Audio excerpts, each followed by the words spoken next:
Welcome to the Minnesota Newspaper Museum at the Minnesota State Fair. What we have here is a living history museum where volunteer printers come from all parts of the state every year for the State Fair's 12 days to show how we used to make newspapers with a different technology. The labor is volunteer and the money is volunteer.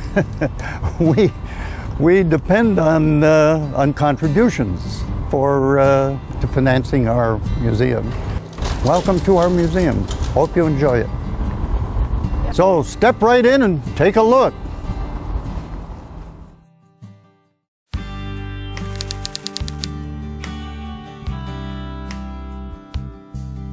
This machine actually revolutionized the printing industry.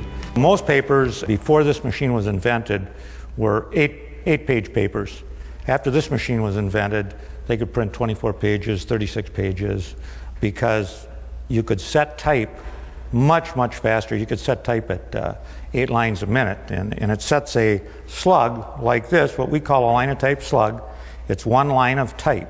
These come out of that machine in the order that you set them, and after you set a story, a compositor will come and get the type and put it in the paper. The people that operated this machine, they weren't called typists, they were called typesetters, and they were linotype operators.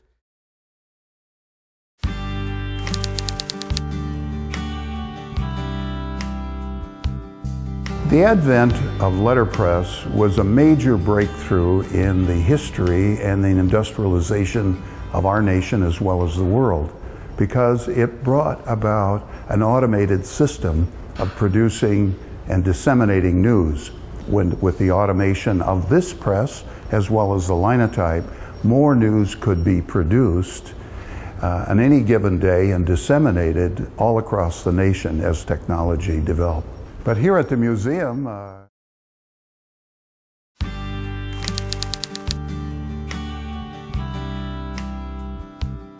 one of the great things about newspapers is as much as they've changed over the decades, over the hundreds of years now, there are still common similarities. You could take an editor from 1850, drop him into my office, and there would be elements that he would recognize. Not the computer, not the presses that are now run electronically, not the way we actually make the pages, but the pens, the pencils, the paper, the general atmosphere of a newsroom. I mean, I've been in it 28 years. The ambience hasn't changed. Someone asked me once, you know, if a newspaper could be a person, what would you want your newspaper to be?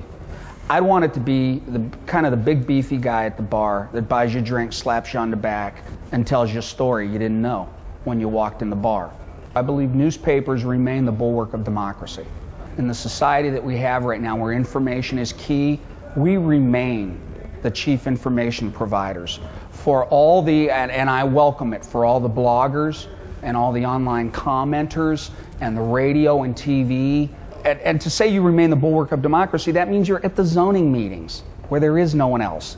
That means you're at the city, you know, the subcommittees of city council, watching local government. If there's one chief role that newspapers have to continue to fill, it is to be your watchdog, and then to be a fair provider of that information. Newspapers have a long history. They have been with us for a very long time, and they've changed over time, and they've been challenged. You know, newspapers have been going out of business for about 300 years. Virtually since the printing press was put into place. You know, radio was going to put us out of business, and TV was going to put us out of business, and now the internet's going to put us out of business. Well, we're on the internet. We're part of the internet. Here's my news flash on this for everybody. The only people who can put us out of business are us. And that's if we give up the fundamentals that drive us. So the value of a place like this, I think, is to see and feel, and in some cases be able to touch what the building blocks of what has been, I believe, selfishly and not objectively, to be a great business. One thing that you have to remember about newspapers that I take some comfort in, and I think people can take some comfort in, is there's a certain element of permanency to them. We are, as people like to say, the first rough draft of history. and in many cases it is very rough, but it is a draft that remains. The machines that we did newspapers on still exist in places like this.